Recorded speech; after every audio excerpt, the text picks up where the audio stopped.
Guys, ito kukuha tayo ng dahon ng alatiris. Ilalaga natin para testingin natin sa atin sa may mga diabetes diyan. Mga diabetes kung makakatulong ba ang dahon ng alatiris pag nilaga.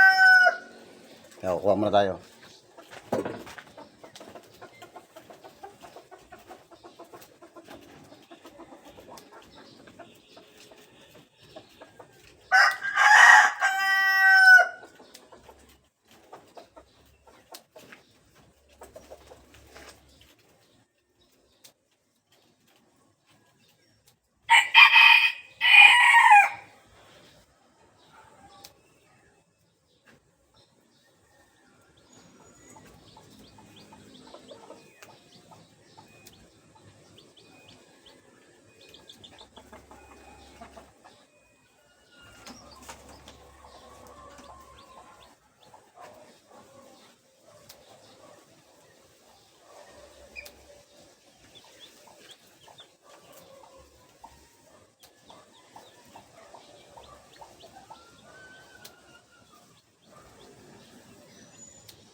Kukuha pa ako guys. Tapos ko lang. Guys, ito ang mga dahon ng alatiris. Subukan natin ito ilaga. Mga bunga pa.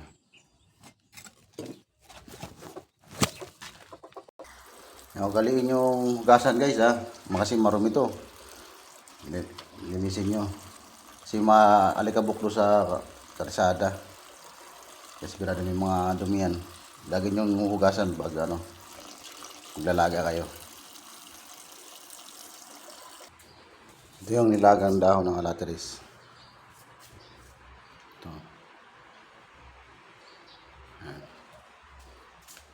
Ito siya kinuha. Walang halo yan, kundi tubig lang yan tsaka dahon ng alatiris. Ito siya.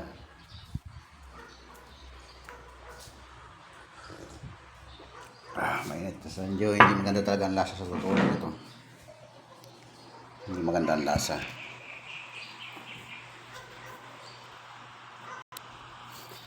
Nag-test na nga pala ako kanina yung sa una kong video na in-upload. Nag-test ako nung kumain ako ng pandesal. 8:30 yun eh. Ngayon 9:80 na. 8:30 ako na nag-test.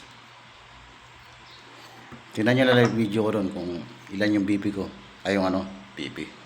Blood sugar test. Yung sugar ko kanina. Nakikita nyo doon kung ilan yung sugar ko. Ngayon inuman ko to ng dahon ng alatiris. Tingnan natin kung ano maging resulta. Kung yung ganun pa rin ba katulad kanina. Pagkatapos ko nito mga 20 minutes papalipas ulit ako. Kaya magte-test. Pause ko muna, inumin ko muna to. Nga pala sa mga gusto ng mga ganitong content, yung mga about sa mga diabetes, mga gusto mano dyan, pakisubaybay na lang ako. Mag-testing tayo ng mga pwedeng maging pangpalit sa mga gamot na tinitik sa may mga diabetes. Katulad ng dahon ng alatiris, testingan natin to. Tapos yung mga iba pa, may mga testingan pa tayong iba.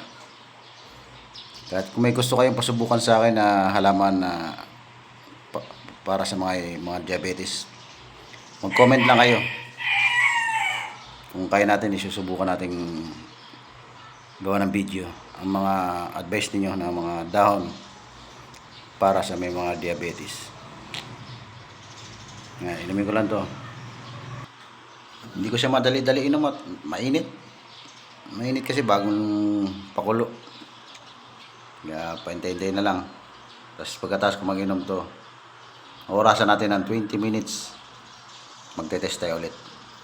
Para malaman natin kung epektibo ba. Makikita nyo yung unang video kung ano yung taas ng sugar ko sa unang video. Bago ako kumain panoorin nyo na lang. Basta bago ko magsimula kumain, pagkatapos ko kumain, nandito yung mga video kung gaano kalaki lakas ng sugar ko. Tapos itetest natin ngayon pagkatapos natin uminom ng dahon ng alatris na nilaga. Tubig lang, walang iba ha, tsaka alatris dahon. Hugasan nyo yung alatris, yung dahon, bago nyo ilaga. Ito na, halos ubos na. 9:25 na. Titest natin tayo ng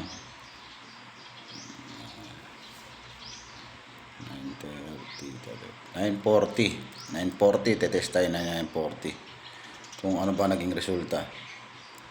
Compare natin sa kanina, sa unang video, panoorin nyo para makita nyo kung ano yung resulta ng ginawa ko, kung epektibo ba o hindi. Mamaya 9:40 babalikan ko kayo. Ito po 9:45 na po. Tatry natin. Pero bago po sana ang lahat, maghugas lagi kayo ng kamay bago nyo subukan, para laging malinis ang inyong mga kamay.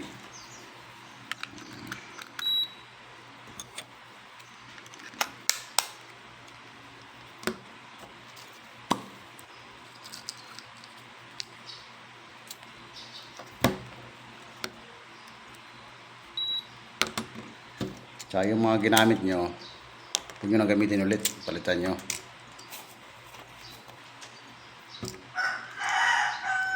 Isang beses lang ginagamit yan, dapat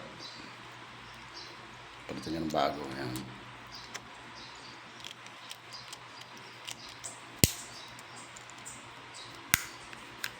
Test natin ulit.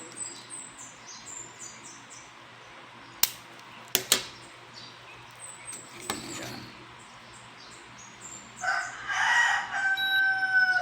Test natin. Compare natin sa kanina.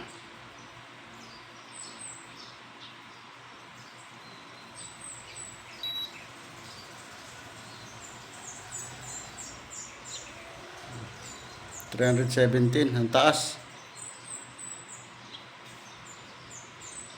Ang taas, sobra.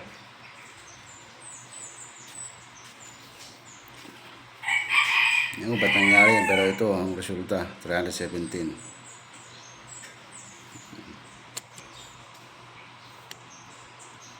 Ang taas.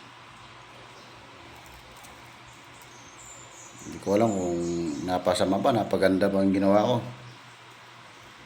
Ang taas oh. Papalipas ulit ako ng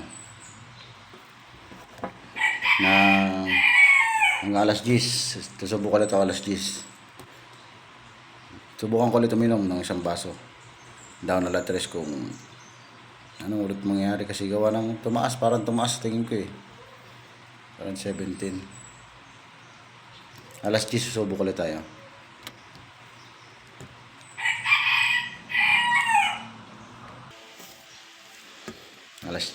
Alas 10 na. Tatry na ulit natin. Pero lagi kayong maghugas ng kamay ha. Tanggalin natin yung ginamit natin. Masyadong mataas kanina.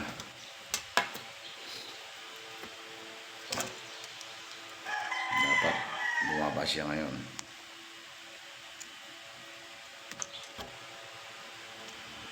Gano'n ang latres pa rin ininom natin.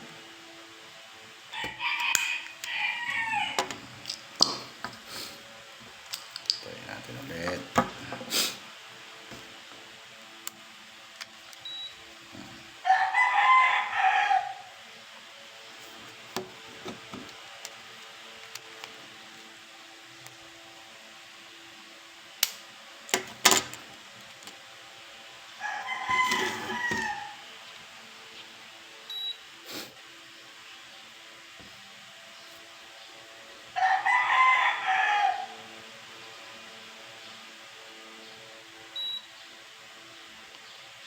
298. Bumaba ng konti yata.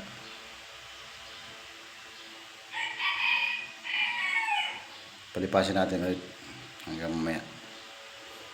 Hanggang susunod gagawa ulit ako ng video. Mamaya, mga alas 2 gagawa ako ng video. Tingnan natin kung magbabago ba ang sugar test na ito. 298 ang huli kong alas 10. Panoorin nyo yung mga nakarang kong video para malaman nyo kung ano yung resulta ng mga kanina kong ginawa. Tsaka yung compare nyo ngayon. Tsaka titestingan ko rin mamaya pagkagising. Ito lang muna sa ngayon.